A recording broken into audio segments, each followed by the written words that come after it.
Migrant Workers public hearing. May we first request the committee secretary to restate our agenda for today's hearing and acknowledge the resource persons present today, both physically and virtually. Committee Secretary Jingle. Ma'am?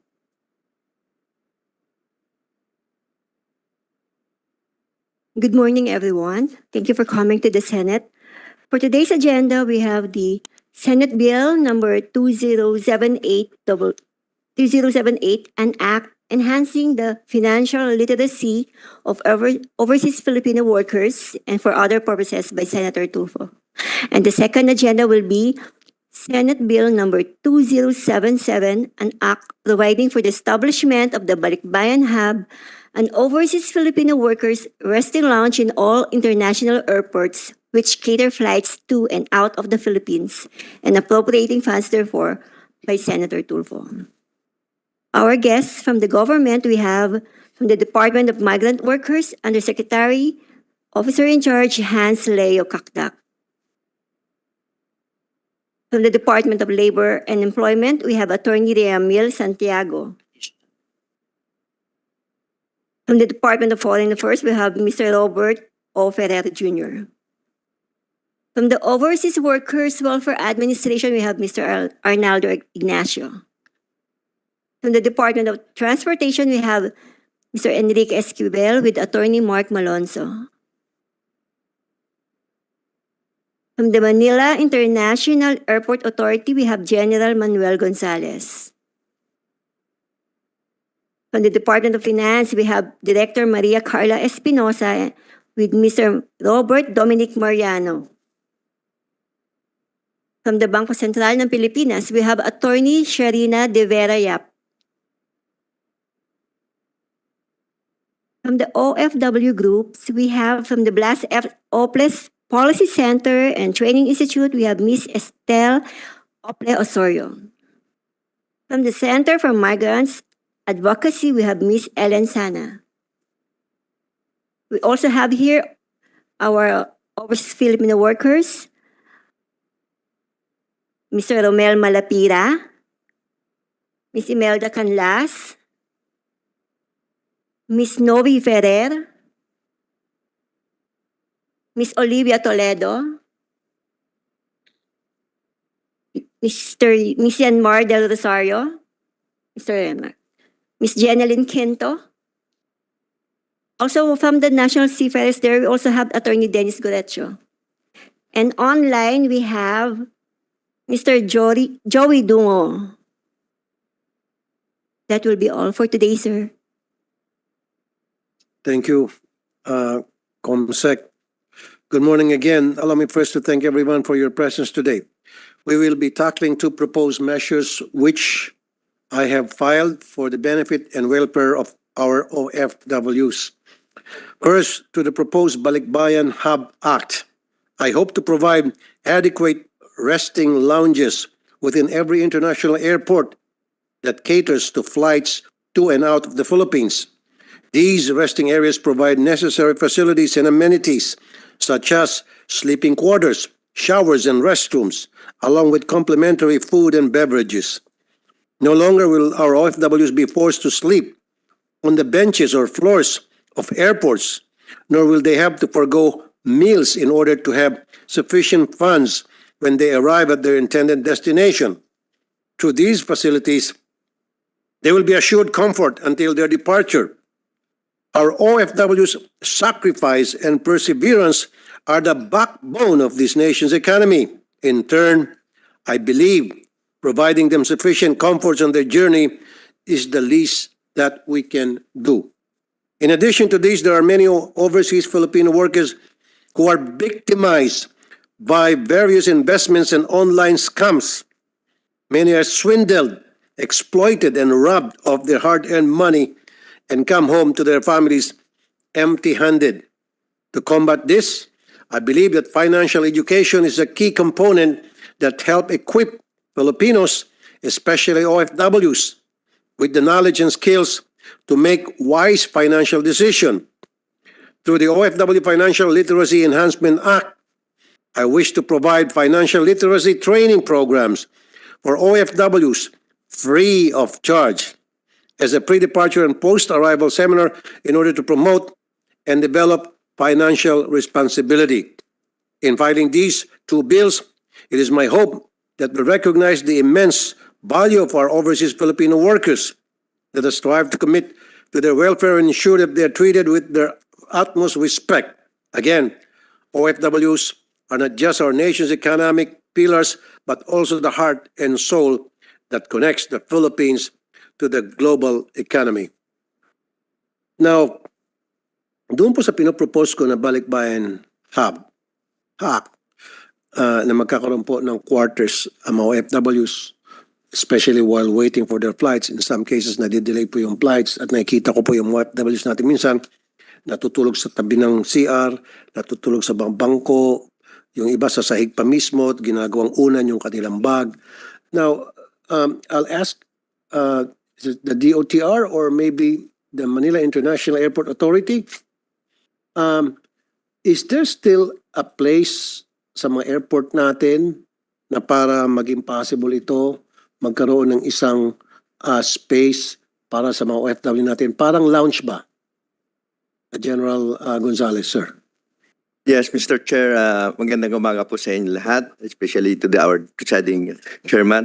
Sir, for info po, sir, we have already made some coordination with the OWA, sir, under the OWA chairman, Arnel Ignacio. And in fact, sir, just to give you an update, we have already dropped MOA with the OWA and the MIAA. And to provide you an update, there's already a place at Terminal 3 for the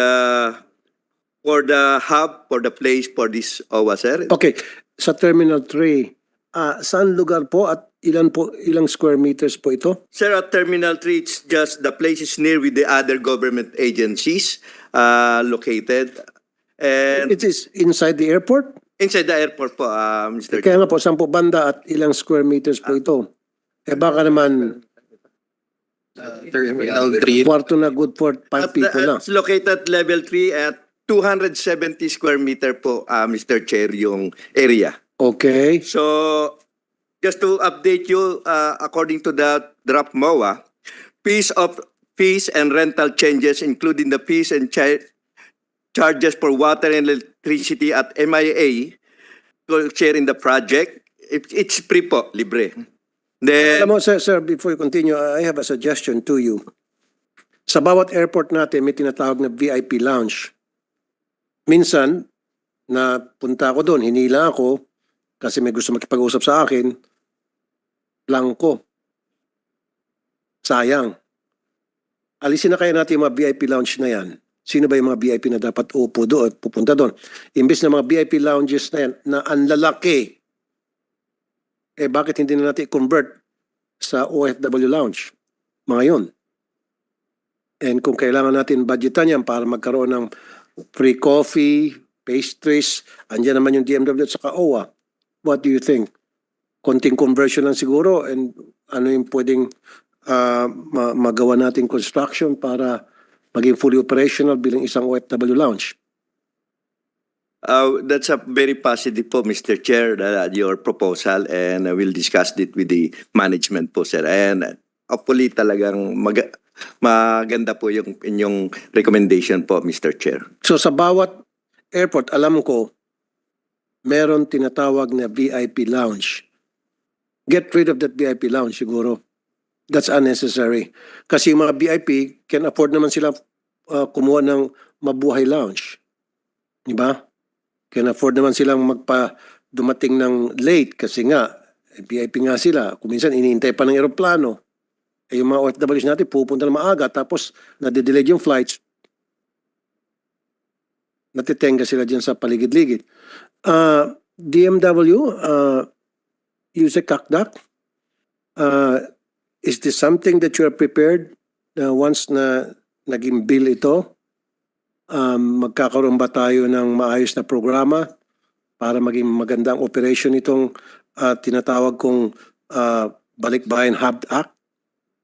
Yes po, Mr. Senator. Tama-tama po, nasa budget season tayo at nung huling hearing pagdidig nga po ay nagsasuggest kami ng additional funding at budget.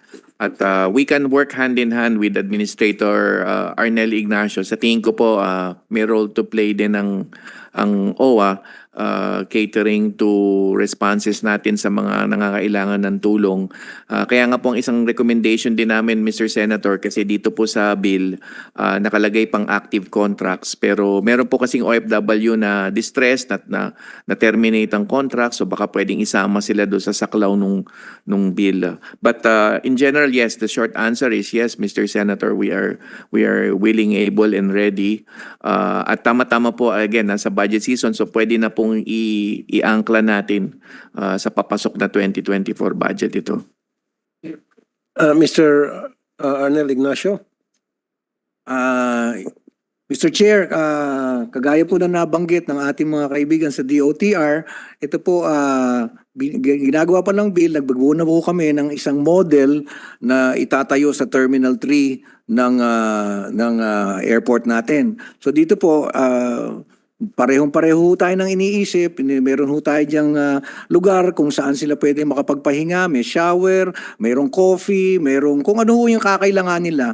Kung sila man ay nagkaroon ng delay ng flight, kung ano po yung eksakto nyo pong nasa isip, bago pa po tayo nagkita, nakikipag-usap na ho kami sa mga opisyal natin sa DOTR. And this can serve as a model. Ang inaayos na lang po namin yung mga ilan namin pong concerns. Baka ho kasi dumating panahon, maglalagay na ho kasi kami ng pera from our funds, but then of course we have to take into consideration kung ano na po yung ating sitwasyon. So we can discuss that po.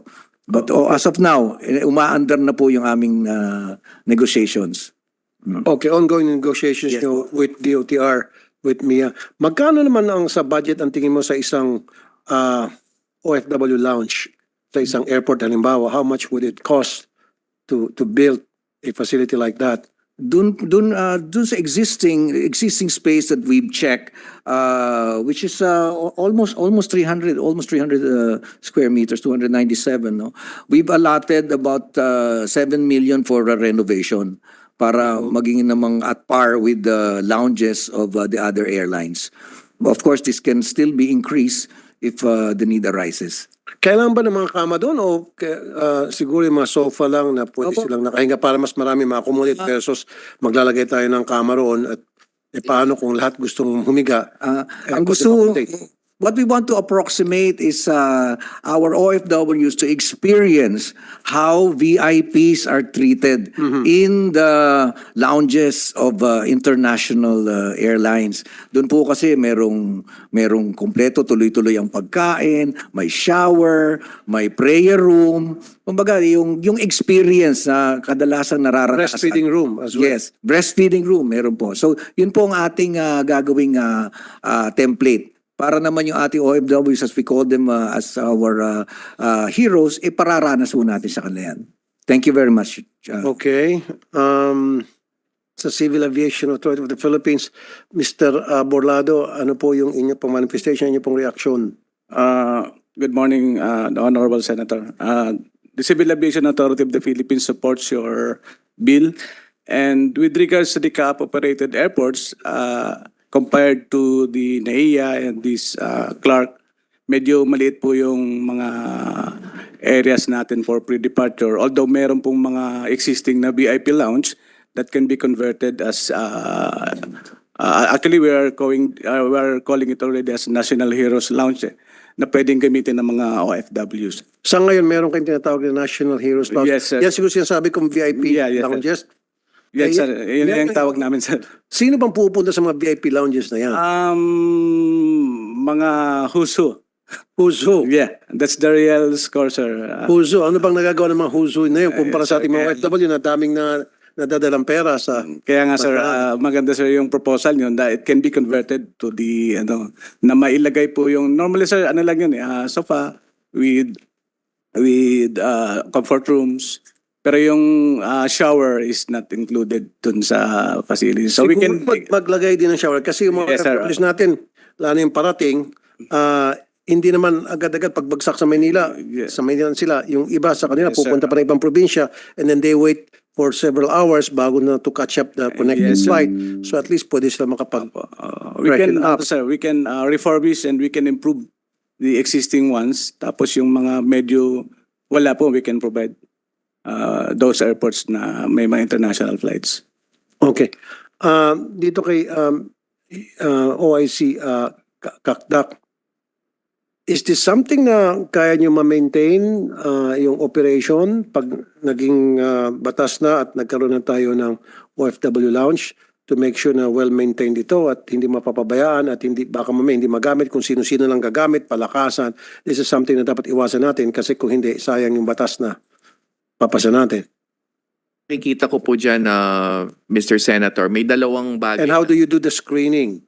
Opo, may dalawang bagay na kailangan pangasiwaan dun eh. Una, yung pagpapatakbo ng serbisyo within the facility. So sa tingin ko, kami po yon. So halimbawa, merong gustong magtanong tungkol sa mga programa o di kaya tulong, payo kung siya'y pakiramdam niya ay biktima ng illegal recruitment for some reason or another at nadatnan dun sa airport. Nandun yung mga tao natin to provide advice and succor help. So isa po yon. Yon kami po yon. Pero sa tingin ko, ang nakikita ko dyan, Mr. Chair, yung mismong upkeep, pangangasiwa, linis, pagkumpuni ng kung ano pa man doon sa lugar na yon, baka kailangan namin ng tulong doon, management service, cleaning service. So we will look into these matters. Usually hingi kami ng payo siguro sa airport authority kung paano na yan ginagawa doon para doon sa pagmantina at pagpaniguro. We'll give the cleanliness and maintenance part to the experts, Mr. Senator. But yung services, taong maglalaan ng programa at serbisyo doon, sa amin po yun. Okay, thank you. Now let's move on to financial literacy at saka yung scam. Marami sa mga OFW natin ang madalas na na-scam, whether they're abroad o pagdating dito. In fact, meron sa airport pa lamang, may nakaabang na ng mga scammer.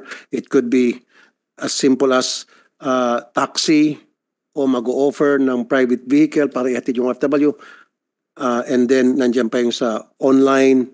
So, let's talk about ways na para maiwasan ng ating mga OFW ma-scam at the same time na yung hard-earned money nila pagbalik ng Pilipinas ay intact pa rin. Hindi yung pagdating ng Pilipinas, bongkoy na sila o purdoy dahil sila ay na-scam. Now, I've invited some OFWs here para sabihin sa atin ano yung mga kadalasang karanasan nila and nandito yung mga authorities at the same time para magbigay din ng kanilang opinion. Let's start muna dun sa airport. General Gonzales. Yes po. Marami na ako natatanggap ng mga report na sa airport pa lamang dinudugasan na yung ating mga OFWs. Meron na raw dyan sa labas na nag-o-offer ng service vehicle o mga taxi na mga kolorum na pagbagsak ng airport, yung mga OFWs natin unaware na scammer yun, yari na sila agad. Is this something na magawa niyo ng paraan? Your Honor, totoo po yung report na po yun. In fact, marami na rin po kaming nahuli doon kasi marami talaga nagko-complain na mga OFW, passengers, even the tourists.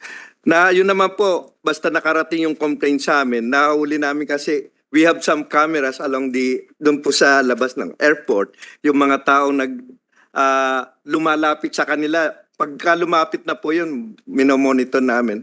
In fact, malaking tulong rin po yung mga complainant kasi pag nag-complain sila, kung anong oras ng time ng pagsakay nila, nakukuha po namin yun. And we were successfully apprehending those, tama po kayo, mga kolorum, yung mga taong namimilit sumakay sa mga public transport na hindi po accredited.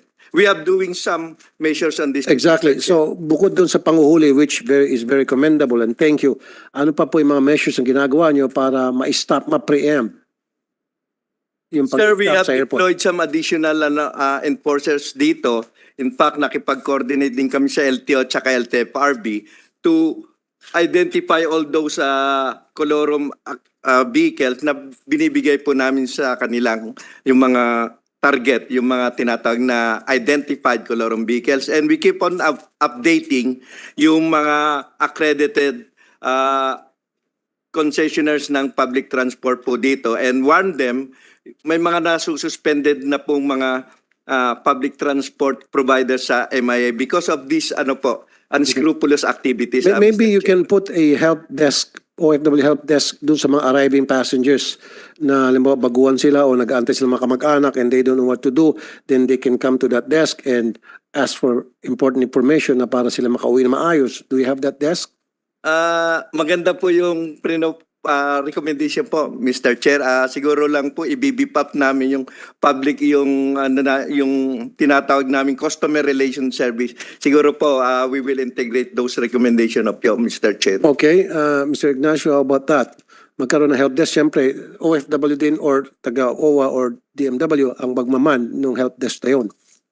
Kasalukuyan po, Mr. Chair, ang OWA ay meron 24/7 na mismong nandun sa paglalabas ka, makikita nyo, yun na yung eksakto nyong matutumbok, yung OWA. Nandun po. Sa lahat ng airport, wala Opo. ko nakikita. Opo, nandun, yun nga ho, ang hinihiling nga ho sana namin hingi sana kami ng permission, mabigyan kami ng permission na makapaglagay ng mas malaki-laking sign. Kasi very limited ho ang pwede namin lagyan. Yeah, ako pag nabibihaw ko abroad, pagdating ko, wala ko nakikitang nakalagay, welcome OFW. Oh, yung hong OWA kasi nandun ho lagi sa exit.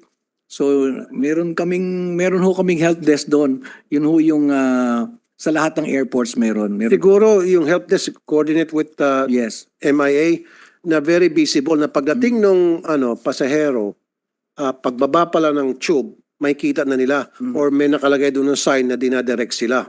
Diba? Kung saan situated yung help desk. Yes. Yan po yung hihilingin namin sa MIA na mabigyan kami ng permiso. So MIA, coordination. Yes, Your Honor, we assured you po, Administrator, that we will immediately coordinate and put some signages direction towards your yung OWA Complaint Center po. Andito po sir yung in charge namin sa approval ng mga paglalagay ng mga signages. Mr. Art Salvador he will approve this request ng Maganda ni Mr. Arnel Ignacio po. correct. I'd like to acknowledge the presence of Senator Robin Padilla. Good morning, Senator Padilla. Good afternoon. Okay. Gusto mo mag-opening statement, Senator Padilla? Takpan pa ng mga haligi. Okay. Now, maganda nga yung suggestion ninyo. Pero ang importante sa akin yung signage. So to make sure na very visible yung signage makita at malalaman ng arriving OFW na kung saan yung help desk na yun. At syempre, yun yung magmaman, yung OWA natin. Tama? Okay. Yes, Your Honor. All right. Now, let's move on sa mga scam sa social media.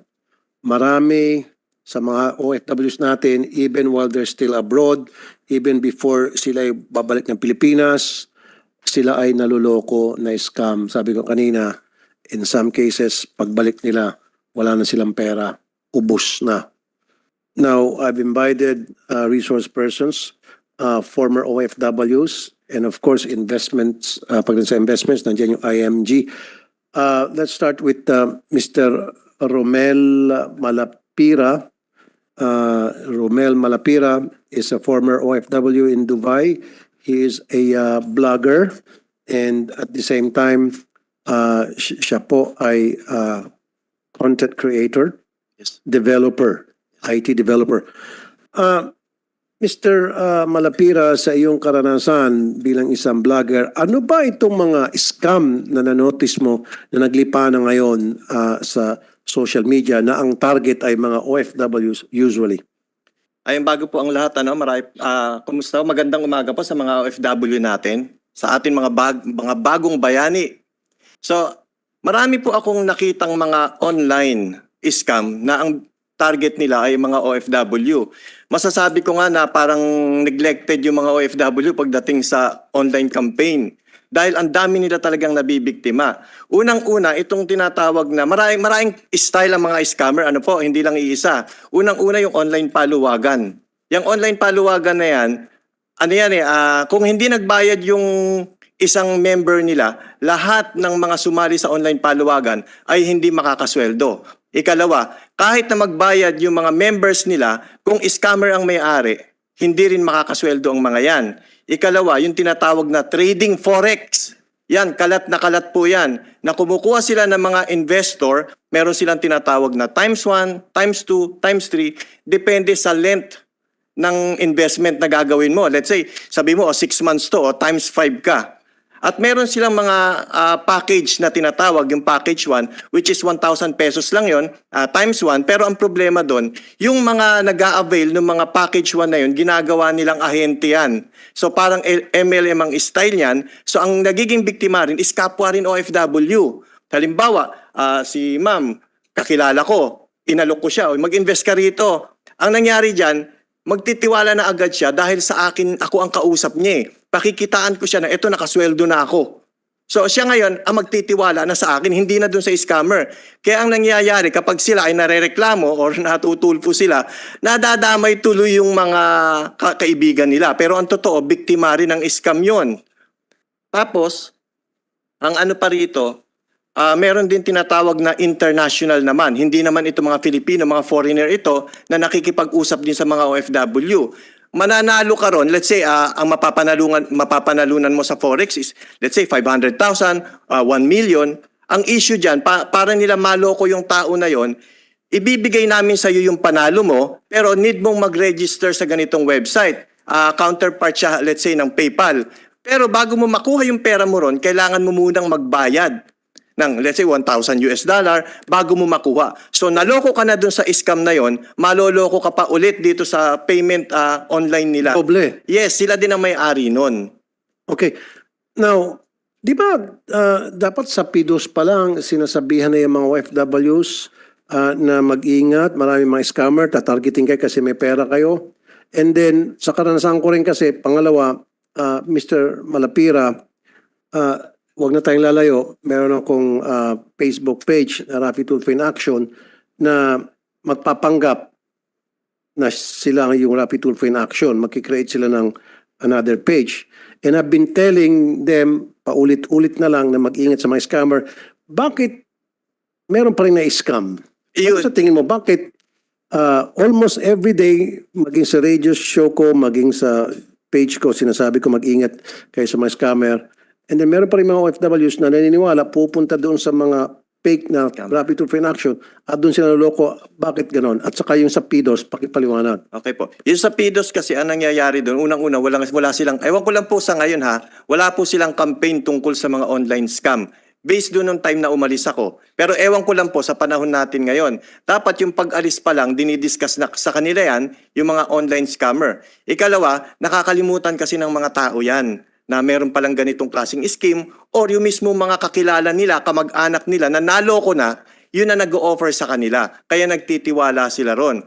Kaya nga po, Senator, kung mamarapatin po ninyo na sana magkaroon tayo na, since na online itong mga scammer na to dapat tapatan din natin sila ng online. Magkaroon tayo ng isang parang help desk online na makakausap nila yung mga let's say, mga DMW, pwede silang magtanong dyan.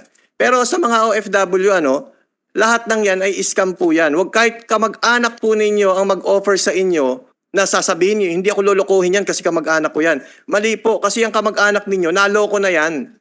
Dinadamay na lang kayo. Ngayon, pinapakitaan nila kayo na ito kumita na kami, nakasweldo na ako. Pinadadama lang yan. Hanggang sa dumami ang recruit niyan, magiging networking na yan. Okay. Mr. Yusek Kakdak, OIC, Kakdak, wala ba sa PIDOS ngayon, pag lumabas yung mga FWs, tinuturo sa kanila yung mga different kinds of scams na nasa social media at paano maiwasan? And then wala ho ba kayong website, parang help website as well na pwedeng puntahan ng mga FWs, i-review nila kung ano yun itong mga klaseng scam, paano ma-identify yung scammer sa hindi, sa legit na nag-o-offer ng kung ano pa man, etc. Don't you have that kind of program, sir? Mr. Senator, meron po tayong financial literacy program na pinangangasiwaan ng NRCO at ng OWA. Meron tayong partnership with the Bangko Sentral ng Pilipinas, nagpapalawig ng tinatawag na Pitaka Project, yung pinansyal na talino at kaalaman.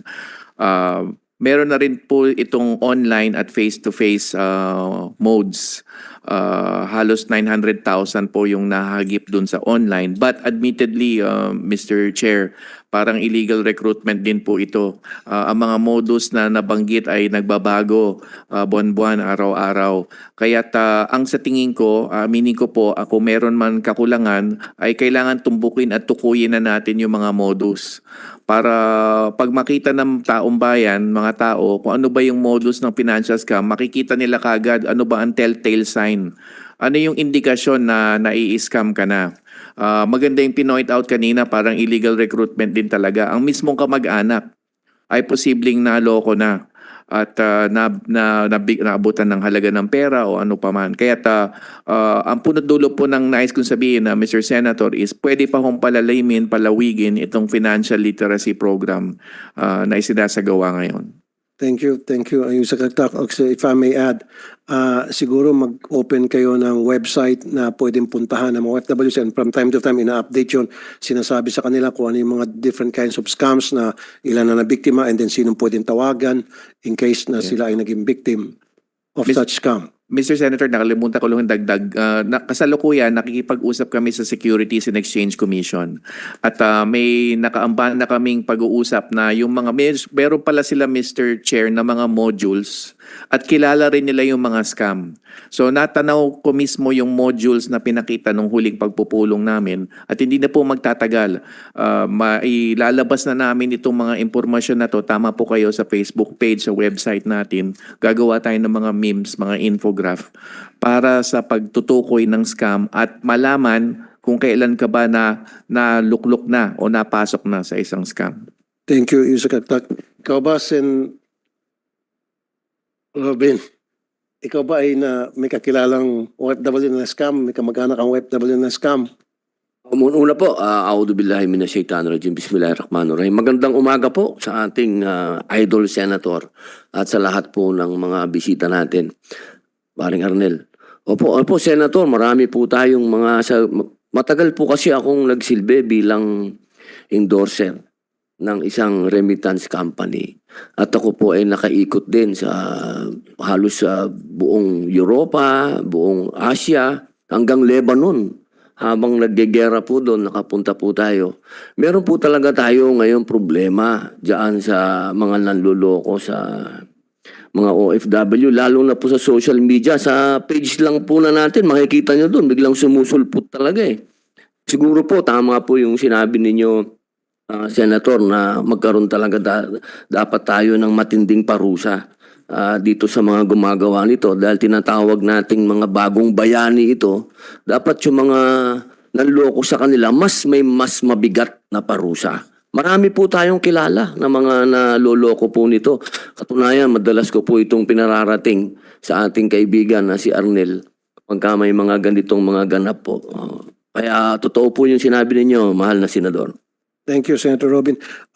May dagdag ko, siguro magkaroon ka ng close coordination sa DICT para sa pag-identify, pagka-shutdown ng mga website na punong-puno ng pang-scam na tinatarget yung mga OFWs.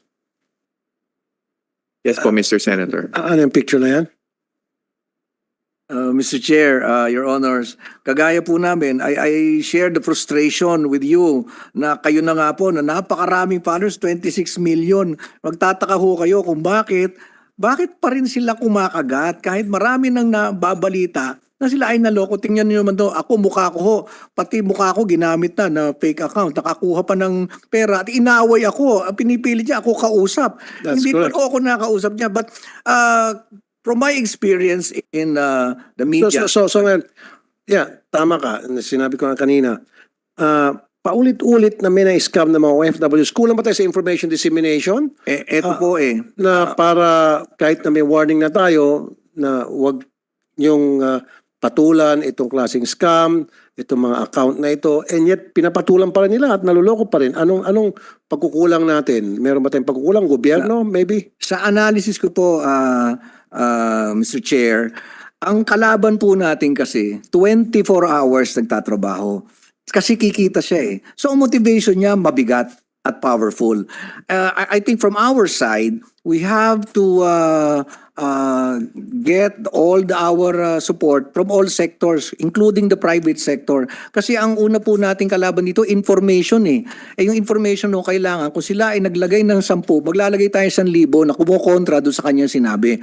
Kapareho ng ginagawa dati sa television pagka mayroong campaign, kung mayroong nilo-launch na mga produkto, massive ho yung campaign. Ang nangyayari ho kasi, kayo ho may sinabi, ako may sinabi, I think there should be a more powerful direction as to how the information campaign against this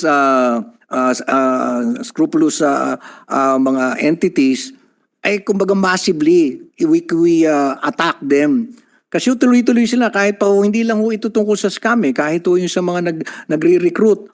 Doon ho sa kasulok-sulukan ng mga probinsya natin, tuloy-tuloy sila. Pinapasok yung mga sulok-sulok kasi nga ho kumikita. So kailangan ho tapatan natin yan ng mas massive na ang iayain lang po natin, hindi ho government. I'm very, very sure yung mga napakalalaki ng mga followers na influencers ay pwede po natin kunin. Paulit-ulit lang ho natin sabihin na wag. That's good. Maraming salamat po. Yeah, itatap niyo siguro yung mga kilalang influencers para tumulong sa information dissemination campaign ninyo. Tulad halimbawa ni Mr. Malapira and siguro yung ilan sa mga staff ninyo na marunong sa social media, mag-create na rin siguro ng page na para impormahan yung mga OFWs na mag-ingat sa mga scammer. Yun lang. Sige. Meron tayo rito, magsasample tayo ng mga OFW na naging biktima ng scam. Miss Aina Gabriel Osenya. Good afternoon. Good afternoon. Ikaw ba o yung relative mo? May relative po. Actually, biktima din po kami ng investment scam. Okay, pwedeng pakikwento sa amin anong yung modus at paano kayo na naging biktima? Ano po kasi? Bali, paluwagan and installment daw po umiikot yung pinaka-business nila. Paluwagan, yung sinasabi kanina ni Mr. Malapira. Okay. Actually po, Mr. Rafi, kilala po namin yung scammer po. Kilala nyo? Po. Nakilala ko po siya dahil kaklase ko po siya ng first year college. Then, ako naman po, schoolmate ko po nung junior high school po. Paano yung modus? Paano yung pag-approach sa inyo? Ano yung pang-come-on na para kayo yung magtiwala o para yung biktima yung magtiwala sa kanila? Before po siya nag-come up ng investment, meron po siyang business talaga na iPhone and other gadgets po. Then, nung inengganyo niya po kami, kasi for expansion daw po siya ng capital ng pinaka-business po. Then, nangako din po siya ng malaking interest po. 40% interest po. 40% Yes po, monthly po. monthly. Pero hindi niya tinanong, kung yung bangko hindi makapag-offer ng ganong klaseng interest, malalaking kumpanya, San Miguel Corporation, SM, mga dambuhalang kumpanya, hindi makapag-offer ng ganong interest ka pabalik sa investment ninyo, sila pa kaya. So, it didn't occur into your mind na this is too good to be true. Opo, pero sobrang trust din po namin kasi po siya, parang ina-assure niya po kami na sobrang laki po ng kinikita po sa installment. Tapos yun po. Okay. Dito sa OWAP, kaparehong sinabi nilang dalawa doon sa sinabi ni Mr. Malapira. So naging rampant na to yung parang paluwagan, investment scam. It's high time na involve siguro natin yung NBI, involve natin yung DICT para hindi totally ma-wipe out siguro dahil marami yan sila at maraming OFW na tinatarget nila, mabawasan ng husto itong mga scammer na ito. I think you have to do it fast because it's becoming rampant. Opo, Mr. Chair. Yun naman po yung direksyon namin gagawin. At sana lang po panawagan ko rin na sana rin buksan yung lagi yung magkaroon din ho sila ng interest na buksan yung ating mga pages na ako halos araw-araw nagla-live ako eh. At then paulit-ulit din ho namin sinasabi na wag ho kayong basta naniniwala na may hindi nyo po na-meet and then maging kuripot ho tayo sa paglalabas ng pera kasi hindi naman ho natin kilala eh. I really hope that they will heed our advice and we will beef up the campaign with your help, Mr. Senator. Thank you. Sa Department of Finance, Director Maria Carla Espinosa, ma'am, wala bang programa sa Department of Finance para sa financial literacy ng mga OFWs natin, especially those OFWs coming back home? Because sila usually ang target dahil alam ng mga scammer na may pera to. So para pagdating ng Pilipinas, yung pera na ipon nila doon, intact pa rin at may negosyo. Wala ho bang programa yung DOF natin? Magandang hapon po, Mr. Chair. Salamat po sa pag-anyaya. Sa Department of Finance po, wala pong particular na programa na nag-a-address sa mga pangailangan ng OFWs. Pero meron pong mga aktibidades na patungkol po sa financial literacy. Ang komento nga po namin, particular po dito sa panukalang batas ninyo ay lubusan po kaming sumusuporta. Pero napansin din po namin na meron din pong mga existing na pong mga programa at polisiya. Actually, they're quite established and robust na po. Napansin po namin na ito ay nasa auspices po ng Bangko Sentral ng Pilipinas. Kaya kami naman po sa Department of Finance, handa po kaming sumuporta. In fact, meron pong existing ngayon na Financial Inclusion Steering Committee under an EO po na ang nag-chair po dito ay ang Bangko Sentral ng Pilipinas at miyembro din po ang Department of Finance. So, may nilatag din po itong mga mandato para mag-develop ng programa para sa financial literacy ng general public, pero kasama na po dito ang ating mga OFWs. Kasama nga po sa steering committee ang National Commission on. Thank you. Director Mariano? Mr. Chair, if I may. Mr. Chair, siguro po isa rin reason bakit po nagkakaroon po ng mga gantong victims. Kasi wala po silang, or at least yung information po nila about yung mga channels, investment channels. Sa Bureau of the Treasury po, although hindi naman po siya year-round regular program, meron po kaming ginagawang mga investor roadshows with the participation po ng ating mga consulates at saka ng ating mga embassies even in foreign territories. Kasi nga po yung investments very fluid na po ngayon dahil pwede na po siya sa app, pwede na po kayo mag-open ng account through online channels. So actually katatapos lang po ng ating mga investor roadshows recently sa Middle East.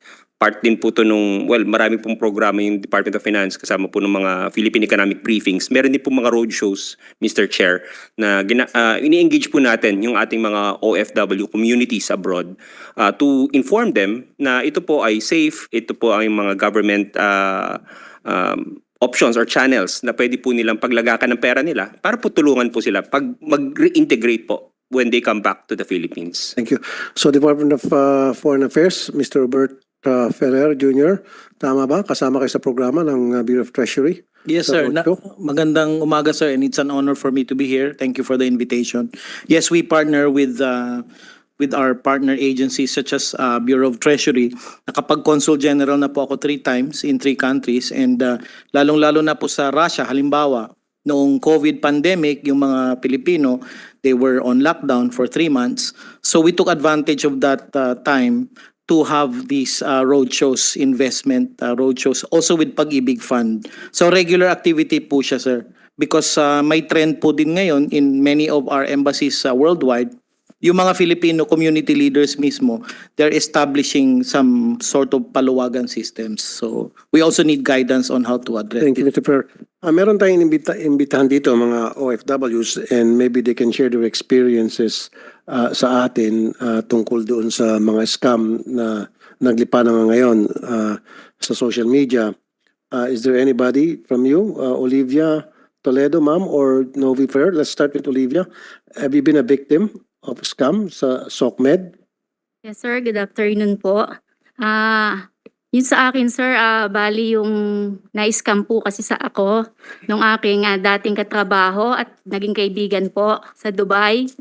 Ngayon, sir, yung aming ni Miss Nobi, bali parehas lang po, same lang po yung aming magiging amo. Bali siya po kasi, sir, galing na po siya ng Dubai. So ako po, pupunta pa lang po sana. Ngayon po, sir, bali marami na po siya, sir, na biktima. Hindi lang po dito at sa Dubai din po, sa ibang bansa. Bali, kaya lang po namin, sir, nalaman kasi may lumabas po na sa social media doon sa Dubai. Meron pong magazine doon na kung saan lumabas po sila, yung mga scammer po na yon na kaibigan ko po. So, meron po kaming picture nung magazine po doon. Okay. Ngayon po, kaya lang po namin natuklasan dahil nga po dun sa lumabas po na yun. Kaya po, yung, kumbaga po, hindi pa po ako naaalis, hindi pa po niya ako nabibisahan, saka nabibigyan ng ticket. Bali, ang po niya kasi sa akin, propose po niya sa akin, magiging amo ko po siya. Doon po sa Dubai. Bali, ang magiging direct hire po ako. Okay, paano niyo po nakilala to dahil sa kaibigan? Katrabaho ko po siya dati, Katrabaho. sir, saka naging kaibigan po. Okay. Napapansin ko, halos lahat ng sinasabi niyo dito, yung mga naloko ay kung hindi ka mag-anak, kakilala, kaibigan, kaklase, siguro maybe DMW o OWAS, magbigay ka ng warning, mag-ingat sa mga kaibigan, kamag-anak, trabaho dati, pag nagkanya ng negosyo, be careful. I mean, I'm serious kasi almost all of them are saying that kasi mas madali pong magtiwala sa kamag-anak kaysa naman sa hindi ka ano-ano. So siguro itong kamag-anak, maybe they were just used or nakita nila pagkakataon na sila manloko dahil alam nila yung lulukoy nila magtitiwala sa kanila because they know that person. That person knows them. Meron lang po akong gustong i-share, Mr. Chair. I was in, if I may. Go ahead. Nasa Kuwait po ako and caught in the act, ang nagkukumbinsi dun sa OFW, dun sa ating opisino ay sarili niyang nanay. So ako pa yung nakipag-usap na sinabi ko hindi po pwede yan, illegal yan kasi ini-encourage siya na tumawid cross country. And again, mabibiktima na naman to, which is quite related to what we're talking about. Anong nangyari ho? Ako pa inaway eh. So, dito, if I may just think liberally, since I came from show business, napakalaki po na matutulong ng impluensya ng ating mga celebrities. If we can just use them, harness their influential powers to warn every day for a year. Because hindi ho tumitigil itong mga kalaban natin eh. We can all work together to counter all the misinformation that these criminals are doing. Yun po ang magagawa natin. Okay. Maraming salamat. Thank you. Jenaline Quinto, good afternoon. Ano po yung mga advice ninyo when it comes to financial literacy sa ating mga OFW, especially yung pauwi na how to invest their money properly? Meron ho bang sinusunod na panutuntunan para to make sure na when they come back, lalago yung pera na save nila sa ibang bansa?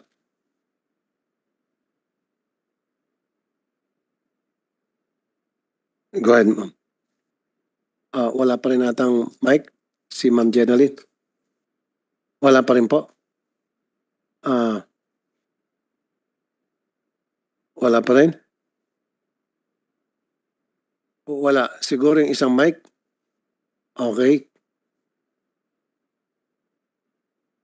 Wala pa rin. Baka na-scam na yung mikropono. Nalaman mo yung scammer. Wala pa rin. Okay. Wala pa rin. Maybe, iramin natin to for the third time. Okay. Bakit itong pangatlo? Let's see. Mga scam. Yan po. Hello, good afternoon. Ayan, good Yes, ma'am. afternoon po, Senador. Good afternoon po sa lahat. Kung nga po dating OFW from Hong Kong, so 17 years din po akong nagtrabaho doon. And yun nga po, na-invite din po ako para makinig ng financial literacy sa IMG Hong Kong office.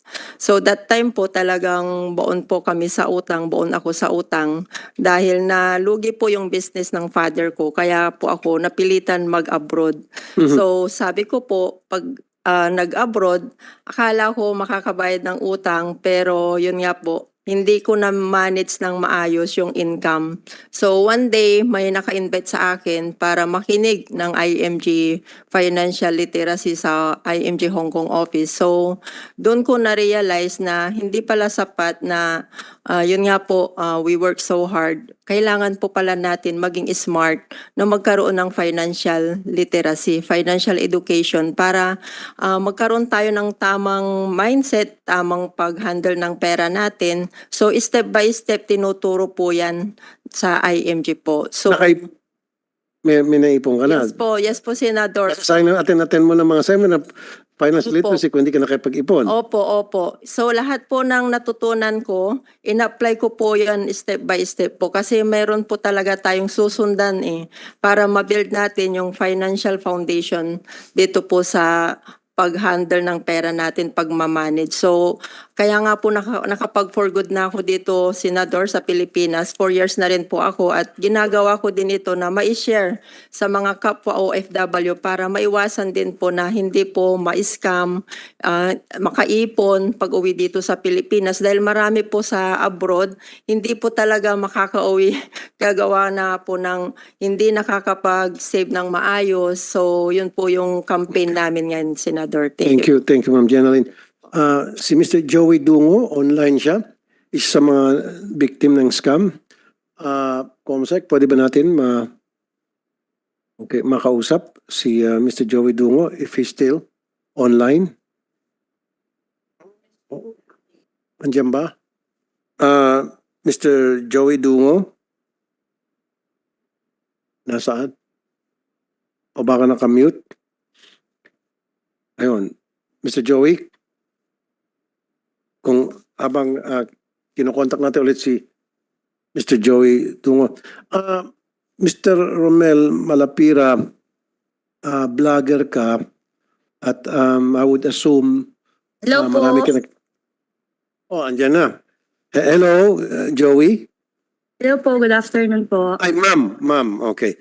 Sorry. Opo. Ma'am Joey, kayo po ay naging biktima na ng scam. Kayo po ay dating OFW, tama? Opo. Sa social media. Anong klaseng scam po yun at anong po yung modus operandi ng panluloko? Nakasali din po kami, sir. Good afternoon po rin sa lahat po. Nakasali din po kami dito po sa Lashapol po. Last May ngayong pong taon. Di po namin kasi akalain na ganito rin po yung mangyayari na halos yung pera po ng asawa ko na for good na po siya ngayon, nadala po lahat dyan. So, sir, hindi ko alam kung paano kami ngayon. Kaya po, humihingi po kami ng tulong na sana kahit yung kapital lang po namin maibalik po kasi po hindi po Okay, Ma'am Joey, paano kayo naloko? Anong modus operandi ang ginamit sa inyo para kayo po'y makumbinsi na mag-invest sa kanila ng pera? Actually po, yung pong husband ko, kasama niya po yung si Mr. Jun Palmon sa Qatar po, sir. Kasamahan niya? Ako kasamahan niya sa isang bahay Again, for po. the end time, kasamahan na naman ang Opo. naging daan para maloko ang isang Actually, OFW. kasi hindi po din namin alam yan. Nag-invest din po siya nung una po, first month, second month. Okay, anong klaseng investment daw po ito?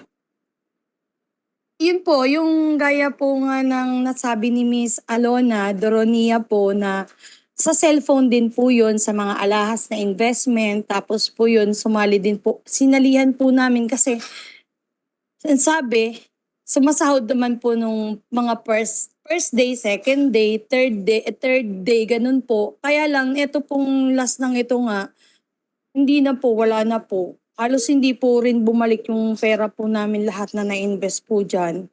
Okay, thank you, Ma'am Joey. Mr. Malapira, being a blogger and at the same time a former OFW at kayo isang IT developer as well, anong nakikita mo? Nandito yung DMW, nandito yung OWA na pwedeng tumulong.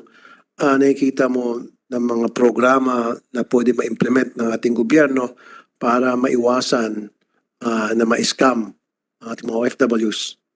Okay. Unang-una po, dapat yung campaign awareness natin, dapat paigtingin natin. Tama po yung sinabi ni Sir kanina na dapat kung 10 yung scammer, 100 yung ilalabas natin na campaign material. At gawin sana natin na parang yung creativity ba, hindi basta yung pinost lang na scam. Pwede tayong gumawa ng mga animation patungkol doon. Tapos siguro weekly maglabas tayo kahit isang memes tulad ng sinabi ni Sir kanina. Kasi mas na-attract kasi yung tao kapag may binabasa sila na yung nakaka-catch ng kanilang attention. Gawa tayo ng mga memes, mga video, presentation tungkol dyan. Kasi ako Senator, tagal ko na sa social media. Ewan ko lang kung ako lang wala pa ako nakikitang awareness campaign ng ibang mga agencies. Sorry noon po yun. Ewan ko lang po ngayon kung meron, baka hindi lang ako naging updated sa mga Facebook nila. Pero walang ako nakikita sa wall ko na dumadaan ng mga campaign tungkol sa mga scammer. Ibig sabihin, kailangan talaga information dissemination. So, yan yung sinasabi kanina, Mr. Ignacio, kulang siguro sa information dissemination. Dagdagan nyo pa, galing na mismo sa inyo yan, na kung 10 ang nanloko, dapat 100 ang mag-inform sa public, to everybody, na there's such a scam na dapat iwasan. Tsaka Senator, sorry po may isa pa ako nakikita na, ewan ko kung pausbong pa lang ito o dati na ito, yung mga trading scam na yan, nagtatago yan sa seminar. Kasi mag-o-offer sila o tuturuan namin kayo kung paano mag-trade para kumita kayo ng sarili ninyo. Pero pagdating kasi sa trading na yon, explain nila paano ka kikita. Papakitaan ka ng milyon-milyon na ito si ganito nanalo na ng ganyan. Pero at the end of the day, sila mismo mag-o-offer doon na mag-invest kayo sa amin. Kami ang maglalaro para sa inyo. So para saan yung binayad ng mga umattend kung ang maglalaro rin lang yung mismong nag-offer? Okay, so dapat talagang evaluate bago sumali sa anumang klaseng investment. So, siguro OWA and DMW, of course, hindi naman natin pigilan yung isang OFW na gusto niya mag-invest. Karapatan niya yon, pero dapat meron silang pwedeng pagtanungan. Meron silang matawagan na hotline na yun ay magbibigay sa kanila ng mga information, tamang guide kung paano nila i-invest yung kanilang pera at ano yung mga bad investment versus good investment, those kind of things. Siguro it's about time, it's high time. Is that something na you can come up with? Yes, katulad na nabanggit ko po kanina, Mr. Senator, tawag ng panahon ngayon na magkaroon ng kahalintulad ng anti-illegal recruitment branch or unit, dati sa POA, ngayon sa DMW. So meron din tayong dapat kahalintulad na anti-investment scam unit na katuwang ng mga relevant government agencies like SEC, yung nabanggit kaninang investment caravan, DFA, makikipag-partner po tayo sa kanila. Good. So, I would expect na very soon mag-open kayo ng isang unit. I don't know if it's OWA ba o DMW, investment scam within the DMW. Yes po. Na yun ay magkakaroon ng mga hotline. Of course, maraming mga financial experts doon na makakapag-advise, makipag-guide sa ating mga OFWs kung ano yung pwedeng nilang invest, kung saan nila pwedeng invest yung kanilang pera. Yes po, Mr. Senator. At kung naalala niyo yung pag-uusap natin sa hearing nung isang araw, kayo din po nagbanggit ng mga surveillance operations natin, yun po makakatulong po doon sa nababanggit na dagdag pondo para mapalakas natin itong anti-investment scam unit. Thank you. Bangko Sentral, meron ba tayong member ng Bangko Sentral dito? Ma'am, Attorney De Vera Yap, ano pong inyong reaksyon? Ano pong maitutulong ng Bangko Sentral sa usaping ito? Yes, good morning. Good afternoon. Thank you so much po for inviting BSP to attend in this hearing. Just to confirm din po, of course, the BSP would like to express its gratitude for this measure that you have introduced. So we support po this bill kasi actually this is already in consistent po doon sa ginagawa namin na na-mention na din po ng DOF and also ng DMWD na partners po namin sila doon sa ating financial inclusion agenda. And sabi din po kagaya din po na nabanggit ni OIC Kakdak. So, ang ginagawa po ng BSP is nakikipag-partner po kami sa mga ahensya ng gobyerno para lang po maisulong yung financial literacy po ng programs natin. So, ang approach po ng BSP right now is to have parang public-private partnership. Even yung private sector po, kinukuhanan din po namin ng suporta to develop yung mga modules po na binibigay sa mga iba't ibang sektor ng lipunan, kagaya po ng OFW. So, isa lang po yan sa mga programa po ng BSP. Thank you, Attorney. Attorney Remil Santiago, magandang hapon. May mga OFWs pagbalik ng Pilipinas, gusto nilang hindi siguro masyado nakapag-ipon or they just want to have another work after sa abroad. Meron bang programa ating mga DOLE para sasaluhin yung mga OFWs through DOLE ma-match yung kanilang skills sa mga job opening sa iba't ibang tanggapan? Magandang hapon po, mahal na tagapangulo. Ang Department of Labor and Employment po ay nakahanda po na magbigay po ng trabaho para sa mga OFW na napauwi po dito sa Pilipinas. Meron po tayong Field Job Net na ginagamit po ng DOLE at meron din po tayo na peso po kung saan nire-refer po namin ang mga OFWs para doon po kung saan po sila angkop or ano po yung trabahong na pasok po sa kanila. Peso, ano yung peso ulit? Opo, PESO? Opo. Acronym yun? Ano yung, Opo, what is it stands for? Opo, Public Employment Service Office po. Okay. So ang isang OFW, pagbalik niya ng Pilipinas, gusto niyang magtrabaho muli, ayaw niyang mag-retire, bata pa siya for whatever reason. So pupunta siya doon sa DOLE para i-refer siya doon sa peso. At anong klase mga trabahong available doon? Opo. Marami po na marami pong trabaho na pwede pong pasukan po. Ng dating OFW po na pasok po sa kanyang skills. Something na aware kayo? Para Yes. pwede kayo makipagtulungan sa DOLE? Yes po, Mr. Senator. Nung ang overseas program ay nasa DOLE po, naka-angkla po tayo sa kanila sa DOLE. But of course now, with Sec Benny Laguesma, tayo nakikipag-usap din sa DOLE. Dun sa nabanggit niya na sistema through the National Reintegration Committee for OFWs, the Center for OFWs. Hindi lang po sa empleo, kundi sa investment o pagtatayo ng negosyo o livelihood. Meron din tayong network ng mga pesos sa mga LGUs patungkol dyan. Thank you, Mr. Kaktak. Si Yanmar Del Rosario, kayo po ay dating OFW? Yes, Mr. Senator. Okay, ano po inyong reaksyon?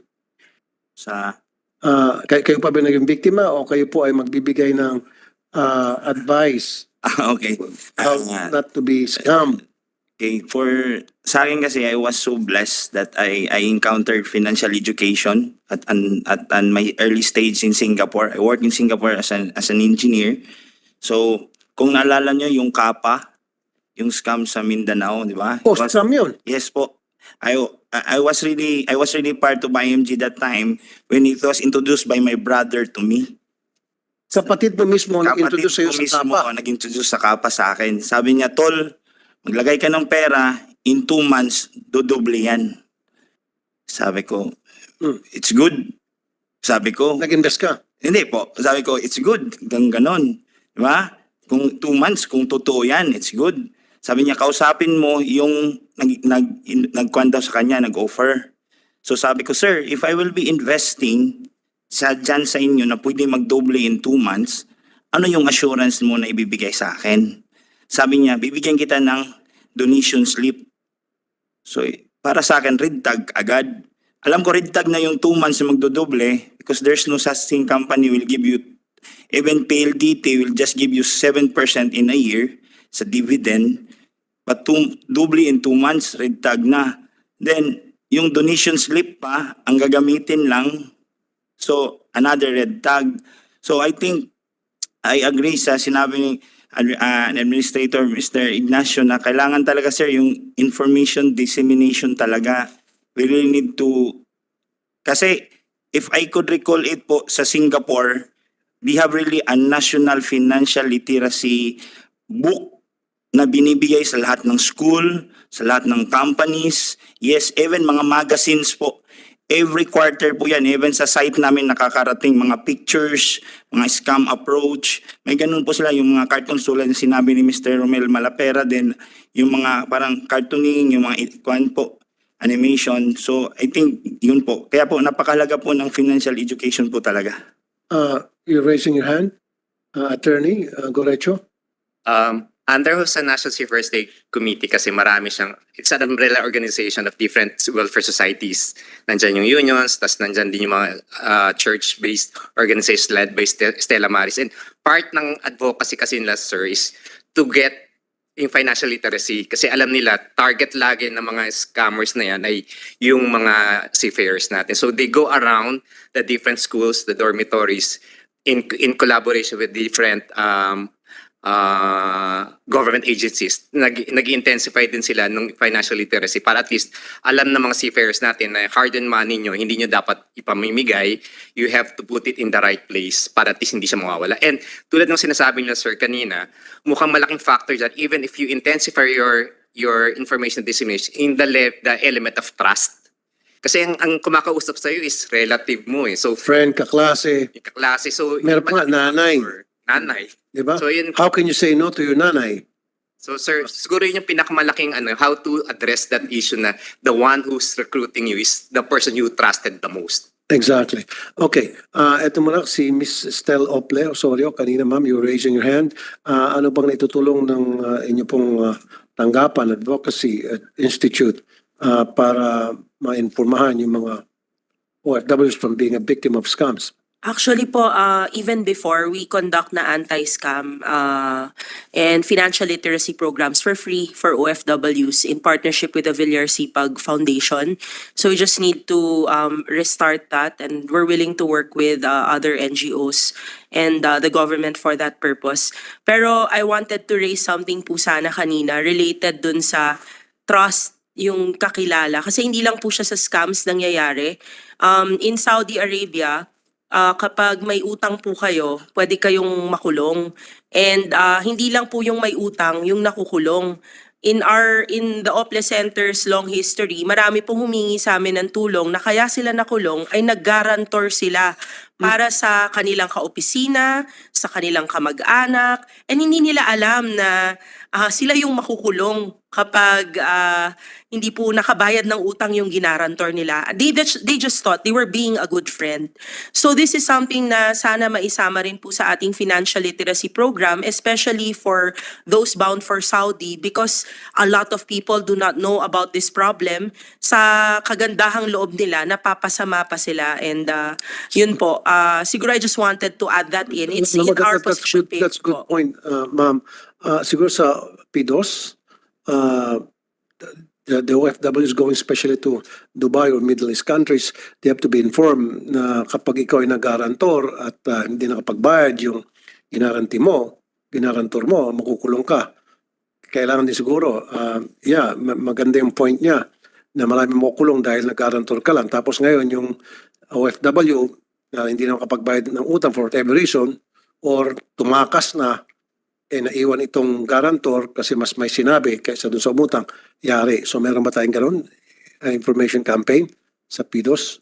Yes po. OIC? Meron po mga impormasyon na binibigay sa kanila na wag basta-basta pumirma sa kahit anong bagay, hindi lang sa pagiging garantor kundi yung promissory note. Pero yun nga po, Mr. Senator, kailangan po talagang palawigin. Lalo nating paigtingin through different forms of media and estilo para tumagos po sa puso at damdamin at diwa ng tao para makumbinsi siya. Kasi nga po, ang katapat talaga natin, mga kamag-anak, mga pamilya. At meron po akong gusto rin ibahagi na anti-investment scam checklist. Kasi nung kausap namin ng SEC, meron silang ganong klaseng gabay. At isa to sa tinitingnan namin ngayon na potential na basic, simpleng bagay na sa utak ng tao, pag siya'y inoperan, meron siyang checklist. Halimbawa, kailangan malaman niya yung tao at yung kumpanya na making the offer, address, phone number na hindi dapat cellphone, kundi landline. Mga ganun pong klaseng payo, SEC registration kung kumpanya na nasa Pilipinas. So, mga ganung klaseng payo po na checklist na gabay. Basta't ang mahalaga doon ay popularized, consumable sa puso at diwa ng tao. You're raising your hand, Executive Director Ellen Sana ng Center for Migrants Advocacy, ma'am. Thank you, Chair. Tatlong bagay po. Yung tanong ko po, una, sino ba yung nagmo-monitor ng mga nagro-roadshow? Kasi for example, yung isang issue na we dealt with, nag-roadshow sa Geneva, of course, siguro na-profile nila yung mga Pilipino sa Geneva, mango orchard yung binebenta nila, and they connected with our labor office doon. So parang name drop nila para ma-increase yung legitimacy nila. May mga nag-invest, isang puno 35,000. Pero syempre wala namang mangga, wala puno. Siguro may manggang konti. Kung na yung nag-roadshow, po. from what agency? Private siya, pero nasabi nila, nag-secure sila ng clearance to do the roadshow. So, ang binebenta nila, yung puno ng mangga, which was like 35,000 per So, puno. nag-name drop ba sila ng agency na nagbigay sila ng Drop po clearance? ng polo na dumaan sila. So, parang seeking clearance na this is legit. Yun nga sinasabi kanina, na dapat merong hotline na pwedeng tawagan ng mga OFWs bago nila bitiwan yung kanilang hard-earned money. Na, alam ba, pwedeng tawagan yung DMW, OWA, or pwedeng tawagan yung DOF, Department of Foreign Affairs, DFA, and even Department of Finance. Yun pong pangalawa, at ito, talamak po to, yung pangarap natin magkabahay. So, mag-invest, natitisan sa SM, mag-invest, siyempre, convincing, and legitimate naman, pwedeng legitimate yung business, pero hindi nila yan i-deliver yung bahay hanggang hindi na nagpe-pressure yung worker. Nagbakasyon lang siya, hanggang 800,000, nagbayad na po siya sa Davao, walang bahay. So, nag-emergency leave siya, we had to seek the assistance of the LGU para i-pressure yung real estate. Legitimate yung real estate, pero may mga gano'n na Again, covered ito yung sa itatayo ng DMW na anti-scam unit within the DMW. The third po, sir, ito, matagal na tong scam, ang dami na pong nabiktima, siguro nakalapit na rin po sa inyo ito, Yes. yung cattle, investment sa cattle sa Batangas. First, parang release like 650,000, maraming nabiktima, ang dami na nilang pruweba that they were scammed, they were able to identify. So how are they invited, ma'am? Paano sila na-invite? Pero Is it through social media or face-to-face? O parang text? online. Pero Online. sir, ang question ko lang, sino ba yung pwedeng tumulong? They approach so many people, senators and everybody else, pero hanggang ngayon, walang progreso yung kanilang kaso. So, and a lot of them really gave up their own. Kaya ma'am na dito nag-uusap, sabi nga po nila and even Romel Malapira, kailangan natin ng programa paigtingin yung information dissemination to inform the DMW yung too good to be true o bago kayo magbitaw ng inyong pera, ito yung tatawagan ninyo, ito yung pwede ninyong puntahan para magtanong at magbibigay sa inyo ng guide nang sa gayon hindi kayo mabiktima ng anumang klaseng scam. Ayan, Yusek Kakdak, I would assume in the next couple of months siguro meron na kang ganong klaseng unit na pag tumawag tayo sa susunod na hearing, meron na kayo Yes po, Mr. Senator. At ulitin ko po na ang kagandahan ng setup natin ngayon, meron na tayong anti-illegal recruitment unit, which in itself is a scam. So, hindi po na ito nalalayo sa maaring gawin ng ating current anti-illegal recruitment. So, anti-illegal recruitment unit, within that unit, mag-open kayo ng sub-unit na para sa anti-scam. Parang ganun po, parang ganun ang idea. Kung sino man po sa ngayon ang nandoon sa kasapian ng unit na yon, doon po natin sisimulan na Mr. Senator at titignan natin yung available vacancies na magre-reinforce. At And least then, for now. paano yung impormahan nyo, yung mga tao, OFW, na there's such a unit?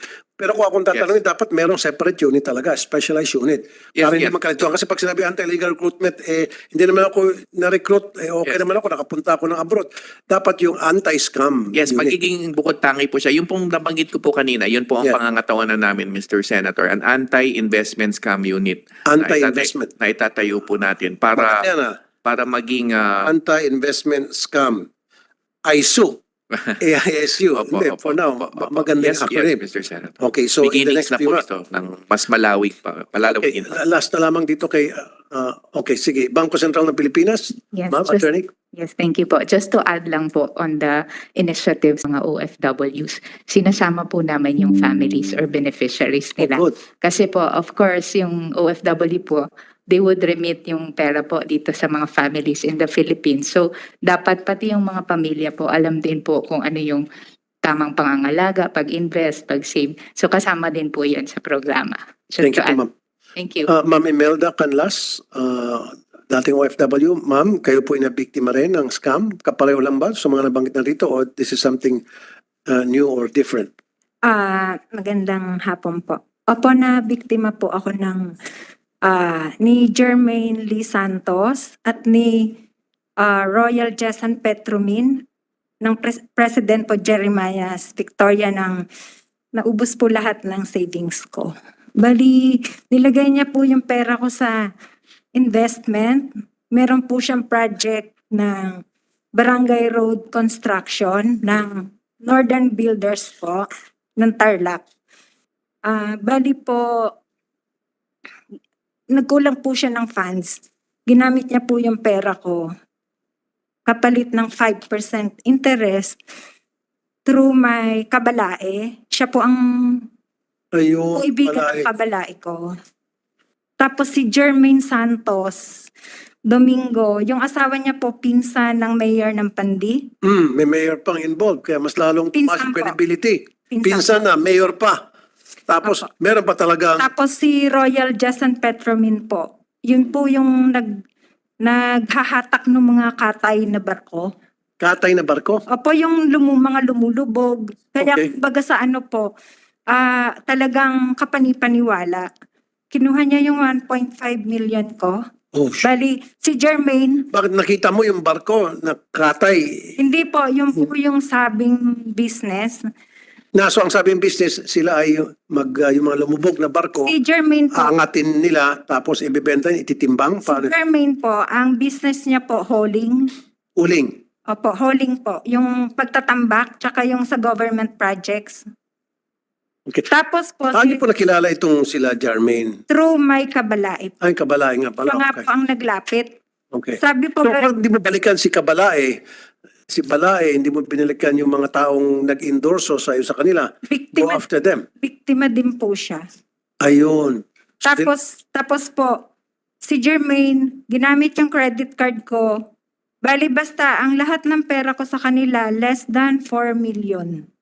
4 million. Opo, Ilang taon po kayo sa abroad? Ilang taon yung pinaghirapan yun? 12 years po. Oh, Kaya po, na-wipe out yun. opo, lagi pong sinasabi pa, sabi ko kasi intindihin niyo to kasi ilalapit ko to kay Rafi Tulfo. Sabi niya po, once na lumapit daw po ako sa inyo, ni 5 hindi niya ako babayaran. Well then let's see. Sige po. Pagkatapos po nito, isa sa mga staff ko may pag-uusap po sa inyo para tingnan natin, busisiin natin kung paano po natin, paano namin kayo matutulungan at kung kaya pang bawiin yung pera o kung hindi. Papatawag natin sa Senado. Buhay pa ba tumatao to? Andito pa ba sa Pilipinas? Buhay pa po. Sabi ko nga sa kanya, nung huli po minumura ko na siya kasi nagagalit na po ako kasi 2020, ang dahilan po, Anong trabaho naman ito, ma'am? yun nga po, yung may project po siya doon. Hindi, ang ibig sabihin, meron ba silang isang stable job tapos on the side lang yung pang-scam o scammer talaga ang full-time job nila? Pareho po siguro. Pero alam niyo po tirahan ito. Ano po, lumipat na po siya. Yung nanay niya po sa Bulacan. Pero meron po silang negosyo na May negosyo po talaga. Totoo po yung project. Natapos po yung project. Nagpunta pa nga po kami sa... ibig sabihin, meron silang negosyo na may karatula na para mapuntahan po natin at mapatawag natin, mag-hearing tayo about that, ipapatawag natin sa Senado, Meron sila lang pumunta, isampahin na natin. yung company name. Okay, may company. po siya. Tapos yung Royal Jesan Petromin, meron din po siyang binigay na Okay, good. Sige po. Ibigay niyo po lahat ng information and at least meron pa palang company existing, tama? opo. Okay, maghihiling po tayo separately in aid of legislation. We will investigate yung scam na yan. Mukhang malaking scam. Madami po kaming biktima. Ilan po kayo biktima? Yung iba po kasi hindi lumalantad kasi dahil sa religion po.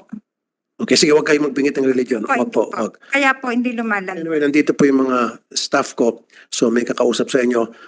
Siguro in the next couple of weeks, magka-open tayo ng another hearing para dyan. Opo, salamat po. Para dyan. Last na naman po, Mr. Malapira, isa kang IT developer. So sanay ka pagdating sa aspetong social media. Hindi ba natutukoy kung kayang tukuyin itong mga scammer na ito na ginagamit ng SOCMED? Wala bang tools na pwedeng magamit ng mga ordinaryong tao, mga OFW para ma-identify na ito talaga ay manloloko, hindi ko papatulan to? Senator, sa tingin ko sa ngayon wala pa eh. Dahil gumagamit ng iba't ibang identity ang mga yan. May mga ID po yan. Kumpleto yan ng mga ID. So siguro ang NBI po ang makakatulong dito para matrace po yung IP address nila kung saan pong lugar sila. Okay. Sige. Tsaka, Senator, ang suggestion ko na rin po, ito kasi mga scammer na ito, nasa social media ito. So siguro kung gusto natin siyang labanan, sa social media din natin labanan, magkaroon tayo ng isang help desk na Facebook din, na madali para sa mga na-scam ang mag-report. Kasi kung number lang po ang ibibigay natin, is either busy yan, hindi na nila matatawagan. Unlike sa social media, may chat doon, sabihin lang nila yung information, siguro mas madali pong ma-process yung ganon kasi nasa social media naman sila eh. Okay. Sige po. Well said. Maraming salamat po sa lahat ng inyong inputs. For lack of material time, may I request everyone, if you have further position papers, kindly submit it to the committee. So I will now refer this to the committee. With that, this hearing is hereby suspended. Refer to TWG. And we're hereby suspended muna itong hearing.